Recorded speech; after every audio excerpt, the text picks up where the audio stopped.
It began quietly, almost imperceptibly, a shift in tone, a change in words used by officials who no longer dared to name the problem directly. According to internal reports circulating among regional administrations, food distribution networks across several Russian territories had entered what was described as a critical imbalance. Shelves that once carried staples now stood half empty. Local authorities cited logistical disruptions. But inside the government's economic departments, the term used was different: systemic shortage. By this point, the consequences of the prolonged war had reached far beyond the battlefield. For months, the state had prioritized military logistics, redirecting railways, fuel, and storage capacity toward the front. Civilian infrastructure adapted at first, masking the strain through controlled statistics and artificial price ceilings. Yet the illusion of stability could not last indefinitely. As one insider from a regional supply office admitted, the warehouses look full only on paper. In these hours, the first signs of collapse became visible not in the cities, but in the periphery. Reports from the Volga region described interruptions in bread production. Dairy plants halted operations due to shortages of imported enzymes. Grain reserves, officially sufficient, had been requisitioned under new strategic mobilization orders. Local media avoided the word hunger, replacing it with temporary deficit. But in internal communications, the phrase food emergency appeared repeatedly. According to information obtained by economic observers, the federal government activated a network of special supply corridors intended to prioritize defense-related territories. This measure effectively redirected remaining provisions toward military regions, leaving civilian areas to depend on rationing. The pattern was unmistakable. The country was entering a phase of controlled scarcity, disguised as logistical adaptation. For international analysts, the development had long been predicted. Sanctions had crippled import chains for fertilizers, seeds, and agricultural machinery. Domestic production, already under pressure, was unable to sustain both military and civilian demand. Officially, authorities spoke of temporary market rebalancing. Unofficially, economists began to use another term: famine vector. By this moment, internal correspondence within the Ministry of Agriculture revealed growing friction between departments. One memo, circulated among senior officials, warned that current food reserves do not correspond to the consumption needs of the population beyond the next operational cycle. The language was bureaucratic, but the meaning was stark. The system that once fed millions was now feeding the war. Meanwhile, propaganda channels maintained the image of abundance. State television broadcast scenes of markets filled with fresh produce, of smiling officials inspecting grain silos. Yet viewers noticed the subtle inconsistencies. The same footage reused, identical stalls filmed from different angles. The attempt to project stability only amplified suspicion. When they start showing full shelves, one observer noted dryly, it means the shelves are already empty. In several regions, local authorities introduced ration cards under the pretext of economic optimization. The measure was presented as temporary, a way to ensure fair access. But insiders from logistics companies confirmed that distribution chains had already been nationalized in all but name. Supermarkets received state-issued quotas, while private wholesalers were instructed to cooperate with stabilization efforts. The command economy, once an echo of the past, had returned, not by decree, but by necessity. According to data compiled by humanitarian organizations, monitoring internal consumption caloric intake among low-income populations had dropped by nearly one-third since the beginning of the year. Official statistics continued to report balanced nutrition levels, but the divergence between numbers and reality grew visible in daily life. Bakeries closed earlier. Queues formed for basic goods. Citizens spoke of quiet hunger, a phrase that captured the new normal of deprivation without protest.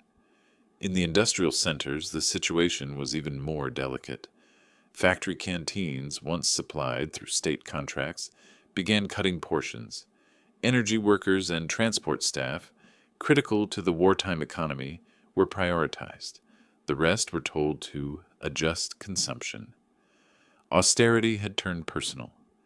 Between the lines of official statements, analysts read a deeper message. Russia's war economy had entered a phase it could no longer conceal, one where the costs of aggression were no longer measured in rubles, but in bread.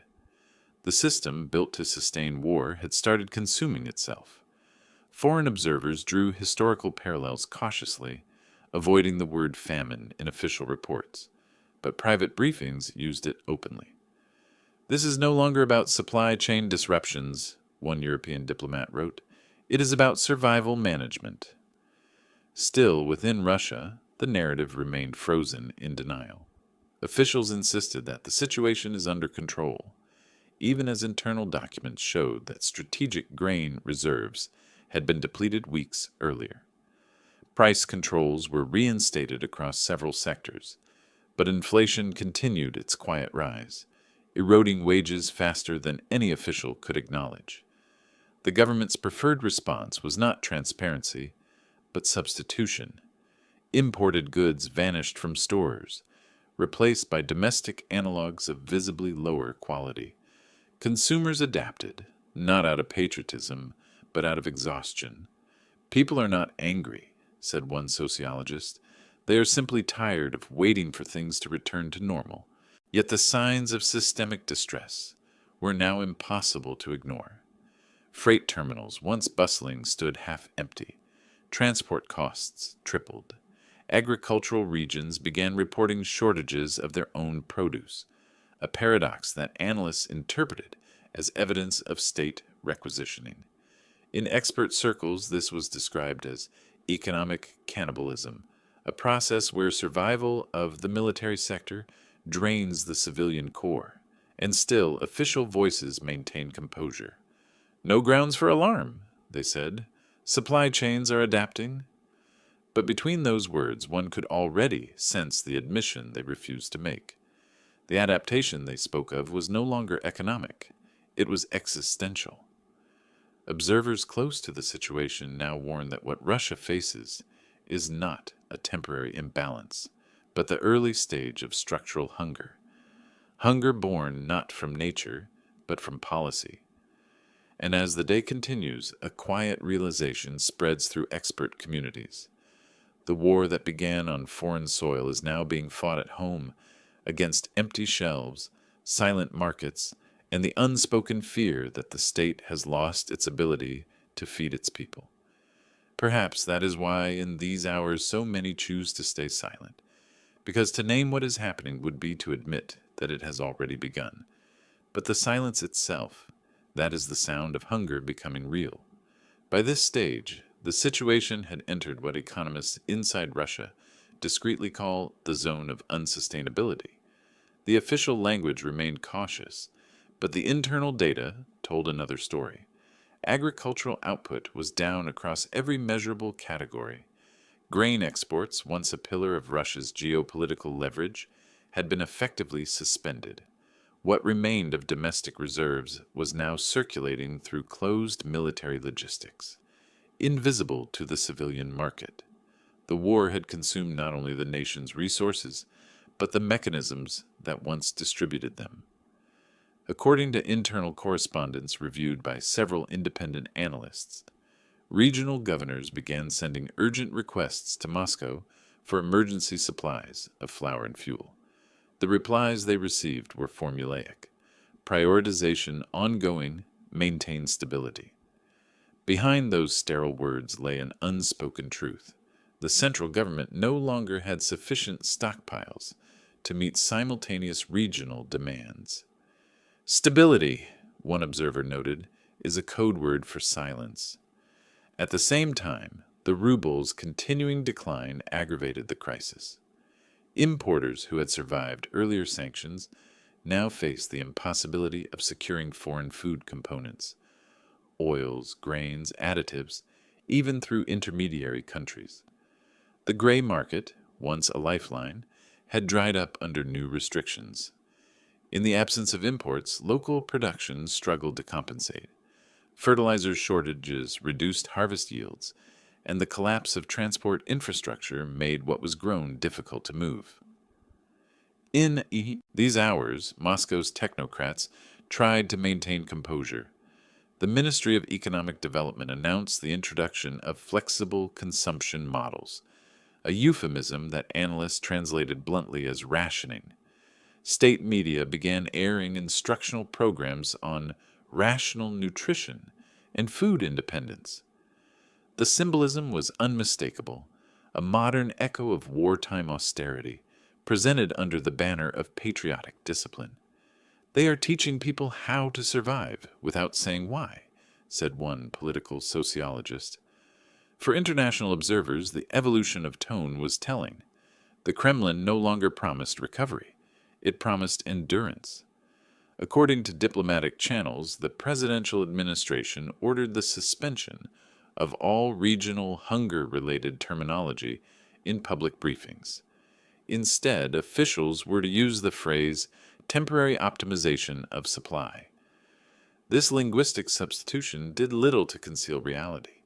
In several cities, bakeries had already introduced weekly quotas per household, and school canteens began serving reduced portions. Reports from humanitarian organizations operating near Russia's borders described a rise in outbound traffic. Not refugees, but ordinary citizens crossing to neighboring states to purchase food and return.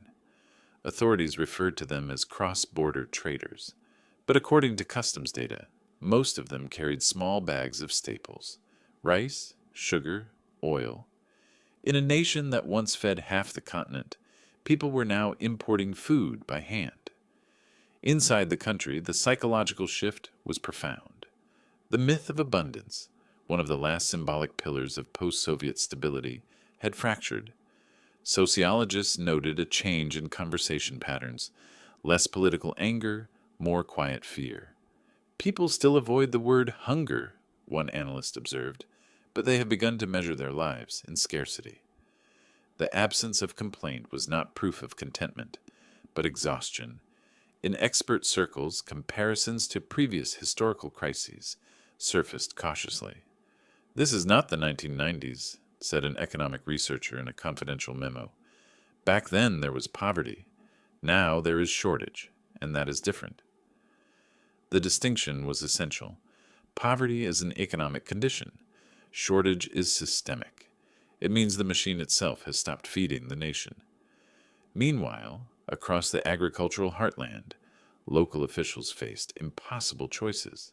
Some were instructed to divert grain supplies to military units, others to prioritize critical infrastructure. For rural populations, that meant one thing: nothing left for sale. Black markets reappeared, exchanging flour, fuel, and medicine in small, hidden transactions. The return of barter in certain regions became the first tangible indicator of collapse. Yet the official narrative remained optimistic: local initiatives to improve resilience. According to intelligence summaries compiled by European monitoring agencies, Russia had begun importing basic food products from states that once relied on its own exports: grain from Central Asia, poultry from Turkey, vegetables from Iran, all routed through opaque state intermediaries. The arrangement provided temporary relief, but at extraordinary cost. The ruble's weakness meant the government was buying scarcity abroad while creating it at home. In these hours, state television launched a coordinated campaign promoting domestic self-sufficiency. Programs showcased families growing food on balconies, soldiers assisting in harvests, children learning agricultural discipline. The visual language was deliberate: hardship rebranded as heroism. "They are turning deprivation into a moral virtue," noted one foreign observer. "It's the only narrative left." Still, in private, Russian economists sounded the alarm. A leaked analysis from a financial institute linked to the central bank warned that civil consumption is approaching its structural minimum. Translated into ordinary terms, it meant millions were already undernourished. Official silence could no longer disguise the physical effects: shrinking supply, rising malnutrition, the return of substitute foods reminiscent of past decades. Bread made with additives, diluted milk, imitation butter. By now, the dynamic of the crisis had changed. The issue was no longer limited to food, it was about confidence. When citizens stop believing the system can provide, the system itself begins to unravel. In markets and public spaces, rumors replaced prices. People no longer asked when goods would arrive, they asked whether they ever would. Between the cautious optimism of official statements and the visible emptiness of stores, the gap widened into an abyss. The war that once felt distant had entered the domestic sphere, no longer measured in casualties but in calories. Economists describe the phenomenon as silent attrition, a depletion not of soldiers but of sustenance. And as the hours passed, one phrase began to circulate among insiders with increasing regularity: strategic endurance. It sounded technical, but what it really meant was collective hunger with discipline, a population told to withstand the consequences of its leaders' decisions without revolt. In these conditions, hunger becomes more than a symptom. It becomes a tool, shaping obedience, muting dissent, defining survival. Yet even the most disciplined systems eventually reach a breaking point. And while officials still insisted that everything is under control, the experts knew what the numbers already confirmed. Control in Russia was now measured not by abundance, but by how long silence could last before it broke. And some began to whisper it was already beginning to crack. By this moment, the situation had reached a threshold where silence itself became policy. According to internal instructions distributed to regional administrations, any reference to famine, starvation, or critical shortage was to be treated as information sabotage. Officials were ordered to maintain a tone of confidence, yet in the same documents, they were told to prepare temporary humanitarian zones, a euphemism no one could misinterpret. Hunger was no longer theoretical. It had entered the language of governance. In several regions, particularly those far from industrial centers, food rationing took on the structure of military discipline. Access to staples depended on registration through local administrative systems. Every family received electronic coupons for a limited number of products per week. Supermarkets operated under supervision, with cameras transmitting inventory data directly to state servers. The system was presented as digital efficiency. In practice, it was surveillance through scarcity. According to information obtained from economic analysts working with trade ministries, the federal government had established a parallel distribution channel, one reserved for strategic sectors. This included the military, energy workers, and certain administrative branches. Everyone else was categorized as non-critical consumption. The terminology itself reflected the new hierarchy of survival. It is no longer about citizens, one observer noted. It is about categories. Inside government offices, the tone of discussion shifted from denial to containment. Documents reviewed by experts revealed that the central administration had set up stability committees to monitor potential unrest. The language was bureaucratic, but the intent was unmistakable: to prevent hunger from turning into protest. They are afraid of a social chain reaction, said one source familiar with the situation. It starts with food, then spreads to loyalty. Meanwhile, propaganda channels intensified their narrative of resilience. News segments portrayed hunger as self-sacrifice for national unity. Images of soldiers helping to distribute bread were broadcast under slogans about strength and solidarity. To an untrained eye, the tone seemed patriotic, but for analysts accustomed to reading the subtext, it was a psychological operation, transforming deprivation into moral purpose. They are managing perception, not hunger, remarked one economist. In these hours, the humanitarian situation in the countryside worsened. Entire districts reported failing harvests due to shortages of fertilizer and machinery parts. Farmers abandoned fields that could no longer be irrigated. Some burned excess straw in protest, an act both symbolic and desperate. Yet even as agricultural output collapsed, exports from select ports continued, not for domestic relief, but for geopolitical leverage. Grain became diplomacy, not sustenance. They are starving their people to preserve influence, one analyst said, and pretending it's strategy. For those inside the system, the cognitive dissonance was overwhelming. State employees received internal messages instructing them to set an example in dietary moderation. Civilian rationing was reframed as patriotism. Ministries began publishing health bulletins on benefits of reduced consumption. Official newspapers reprinted old wartime recipes, adapted for modern austerity. Boiled grains, bread from pea flour, soup from cabbage leaves. "It feels like time is moving backward," a regional journalist wrote before his article was removed. Between these public gestures and private desperation, black markets expanded rapidly. Entire informal economies emerged around access to grain, oil, and sugar. Corruption followed predictably, local officials trading food permits for loyalty or profit. In some districts, bread cost 10 times its official price. Authorities called it speculation. Citizens called it survival.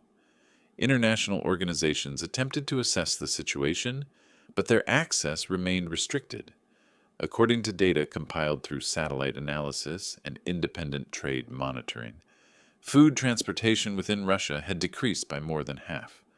Rural roads lay empty. Storage facilities in several regions were sealed under security protocols. It was unclear whether they were empty or guarded to hide the truth. Diplomatic sources in neighboring countries confirmed a growing influx of people seeking work in exchange for food. These were not refugees in the traditional sense. They were citizens crossing borders quietly, carrying documents and a few belongings, then returning home with bags of supplies. It was migration born of hunger, not ideology. Inside Moscow, however, the atmosphere remained one of ritual confidence. Official briefings continued to use identical phrasing: temporary strain, controlled transition, logistical optimization. But among the elite, the language shifted to a different register: protection of stability. It was an unspoken acknowledgement that hunger, once seen as an economic issue, had become a matter of regime survival.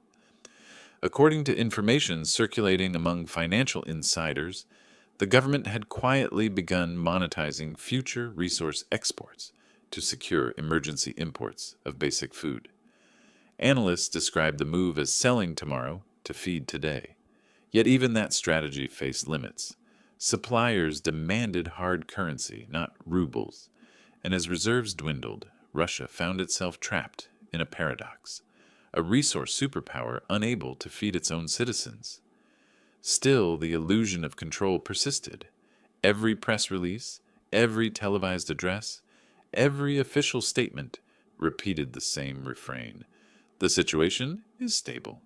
But stability by now had lost all meaning. It described not the absence of crisis, but the suppression of acknowledgement. In expert discussions, the term quiet hunger began to acquire a new dimension, not merely physical deprivation, but emotional resignation. When populations internalize scarcity as routine, they stop expecting relief. And that, analysts warned, is the most dangerous phase of all. Between the restrained words of officials and the whispered conversations in queues, a pattern had formed. People no longer asked why there was no food. They asked how long they could endure. And among the observers tracking these signals, a quiet consensus emerged. The government had not lost control of the country. It had lost control of hunger itself. Still, the public facade held firm.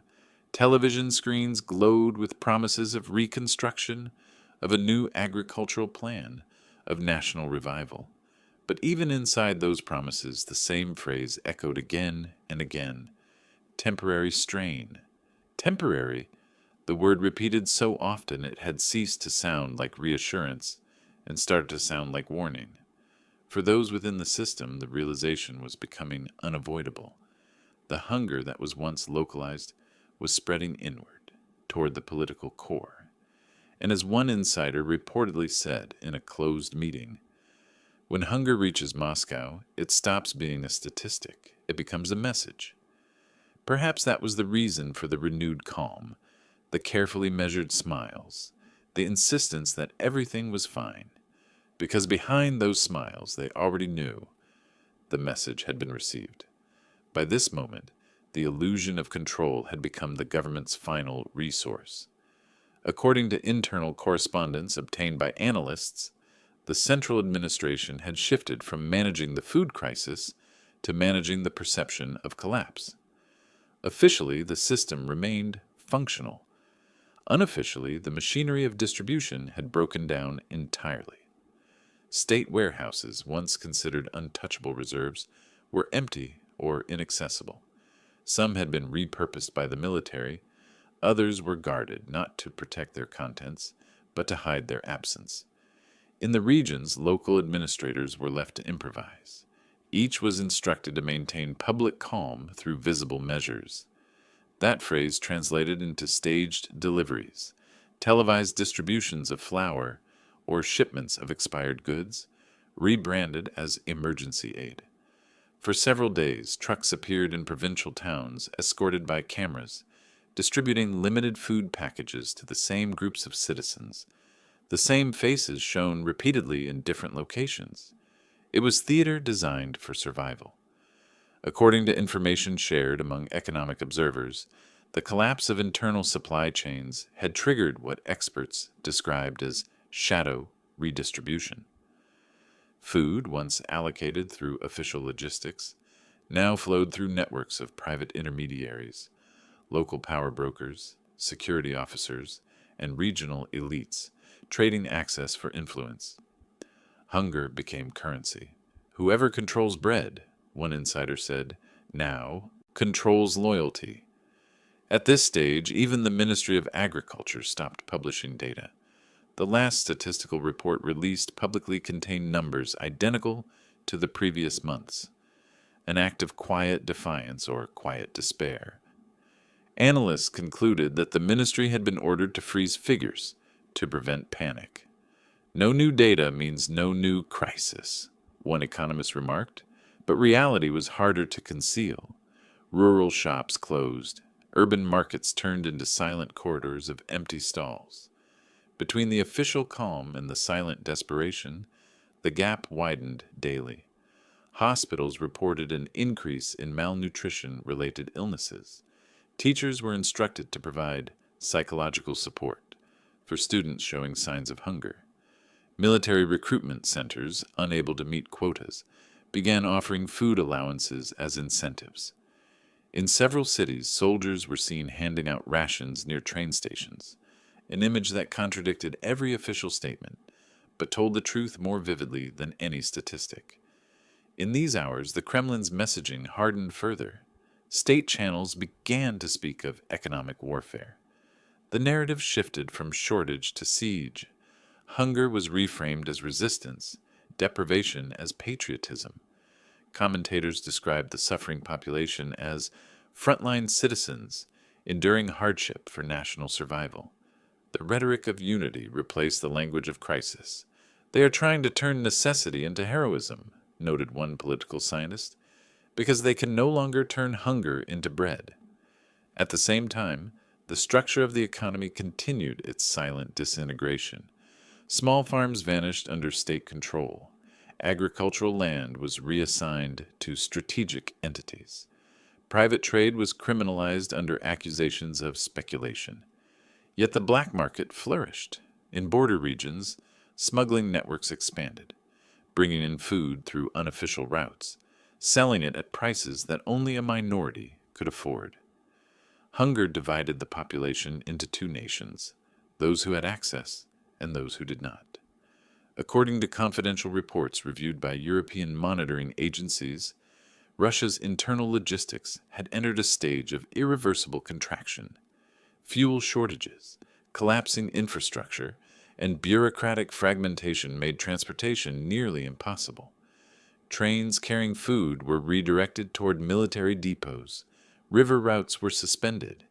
In practical terms, parts of the country had become islands, connected politically but cut off physically. For the leadership, the priority was no longer recovery, but control. The security apparatus expanded its authority under emergency decrees. Regional police were authorized to prevent destabilizing gatherings. Humanitarian volunteers were quietly detained. Social media accounts mentioning empty stores were blocked within hours. The internet filled with identical messages. The situation is improving. It was an algorithmic version of denial. Yet denial, however systematic, cannot hide hunger. Reports from local doctors began to describe nutritional anemia among children, energy deficiency among workers, and stress-related fainting in public places. Officials attributed it to seasonal fatigue, but as one observer noted, fatigue does not make people thin. In these conditions, the population's emotional temperature dropped to a state analysts described as cold submission. There were no riots, no mass protests, not because people were content, but because hunger consumes the energy to resist. A hungry nation does not rebel, one historian commented. It waits. Inside Moscow, however, waiting was no longer an option. The administrative elite faced a dilemma: to admit the scope of the crisis and risk legitimacy, or to continue the illusion and risk collapse. Most chose illusion. The state's response became ritualized. Press conferences without content, committees without action, meetings without outcome. They are managing the optics of paralysis, said one diplomat. The system is no longer governing, it is performing governance. Meanwhile, external aid channels remained closed. Western sanctions prevented official humanitarian deliveries, while Russia's own rhetoric forbade asking for help. In this isolation, hunger became both a domestic crisis and a geopolitical statement. Starvation is being normalized as patriotism, an analyst in Geneva observed. It's a weapon turned inward. By this hour, a new phrase began to circulate among the Russian bureaucratic elite: managed deprivation. It appeared in internal documents describing the deliberate restriction of consumption as an economic strategy. The logic was grim. If the population learns to live with less, stability can survive longer. The concept echoed policies from another era, but this time the context was global, the information immediate. Everyone knew, yet no one spoke. Still, beneath the layers of propaganda and policy, quiet acts of defiance began to emerge. In some regions, local administrators opened their own food stores against federal orders, sharing supplies meant for military units. In others, citizens organized informal exchange networks, bartering bread for medicine, flour for fuel. None of these gestures were publicized, yet they spread quickly, carried by word of mouth rather than media. Between these fragments of survival, a new kind of awareness was forming. Not political yet, but profoundly social. People began to understand that the hunger they faced was not accidental. It was systemic, produced by priorities that placed war above welfare, image above existence. For the first time in years, the myth of national unity began to fracture. "They tell us we are enduring for victory," said one factory worker in a restricted interview, "but we are enduring for nothing." According to insiders, that sentiment, quiet, unspoken, but spreading, was what truly alarmed those in power. Hunger could be managed with police. Hopelessness could not. And in those corridors where decisions were once made with certainty, another phrase now appeared in internal notes: loss of confidence. Not in markets, not in leadership, but in the idea that the system could ever feed its own people again. Still, official language remained unchanged. Temporary strain, strategic adaptation, patriotic endurance. But between those phrases, the silence had grown heavier, the kind that suggests something irreversible has already occurred. Analysts monitoring the situation describe the current phase as the quiet descent. The structures of control remain, but the belief that once sustained them is fading. And as one observer wrote in a confidential report, when hunger becomes language, power becomes noise. For now, the noise continues. Speeches, decrees, statistics, all saying the same thing. Control remains intact, but everyone inside the system knows the truth. Control is still visible, it just no longer feeds anyone. By this point, what had once been a crisis had solidified into a way of life. The rhythm of hunger had merged with the rhythm of governance. Russia had entered what experts began calling the normalization phase, a period when deprivation ceases to feel temporary and becomes the defining condition of the state itself. According to confidential briefings circulated among diplomatic missions, the government no longer aimed to end the shortages. It aimed to manage them indefinitely. Official rhetoric reflected that shift. State television stopped promising recovery and began praising resilience through scarcity. Anchors spoke not of abundance, but of discipline. A strong nation, one segment declared, is measured not by how much it eats, but by how much it can endure. In that single sentence, the transformation of power was complete. Hunger had been rebranded as strength. Survival was no longer a failure of policy, it was a virtue of the people. Meanwhile, new internal directives restructured the food system into a permanent hierarchy. Military, security, and industrial sectors received guaranteed rations. Civilian populations were divided into zones of priority distribution, restricted access, and self-provision. The state no longer pretended to feed everyone. Instead, it dictated who deserved to be fed. They turned bread into ideology, noted one foreign economist, and scarcity into control. In these hours, quiet despair settled over the population.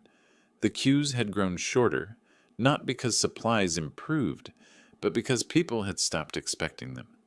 Food lines became social rituals, not for purchasing, but for confirming that everyone else was just as hungry. It's the new solidarity, said a sociologist in a confidential memo. Collective endurance replaces collective belief. According to information obtained from insiders, the Kremlin's internal reports described the mood as stable fatigue. The phrase was chosen carefully. Fatigue could be managed, revolt could not. The intelligence services were instructed to monitor sentiment indicators, measuring not opposition but the level of resignation. They are not afraid of protest, an analyst explained. They are afraid of emptiness, the moment when people stop reacting at all. Outside the capital, the human cost grew visible. Rural hospitals recorded rising cases of malnutrition. Birth rates fell sharply. In certain districts, school attendance dropped as children were kept home to save energy. Officials labeled it seasonal adaptation. Yet every euphemism betrayed the same truth. Hunger had crossed from the margins into the core of daily existence. At the same time, signs of quiet collapse appeared in unexpected places. The black market, once thriving, began to fracture under scarcity. There was nothing left to trade. Currency lost meaning where food had no price. In some regions, grain became the new tender. Bags of flour exchanged for fuel, medicine, or silence. The system had regressed to its most primitive function, survival by barter. For the leadership, this regression carried a different kind of danger. Hunger that could be explained was manageable. Hunger that simply existed, wordless, endless, unquantifiable, was corrosive. You can silence anger, one insider said, but you cannot silence emptiness. Still, the government persisted in its performance of control. New decrees appeared weekly, announcing strategic agricultural renewal, restructuring of consumption, efficiency optimization. None of these programs produced results. They were not designed to. Their purpose was to generate movement, not change, to fill the silence with the sound of administration. By now, even the officials reading the reports understood the scale of what had happened. The question was no longer how to fix it, but how to live with it. In their memos, one phrase appeared again and again: strategic patience. It sounded technical, but in translation it meant surrender. For those watching from abroad, the meaning was clear. Russia had become a country not defined by what it possessed, but by what it lacked: food, faith, truth, and the ability to imagine anything beyond endurance. And as the day draws to its quiet end, analysts reflect on a single conclusion, repeated across every report, every confidential note, every whisper that escapes the machinery of control. Hunger, once a symptom, has become the system itself, and those who built it now live inside it, feeding on the silence they created. Because in today's Russia, hunger is no longer absence, it is order. And order, once sustained by power, is now sustained by emptiness,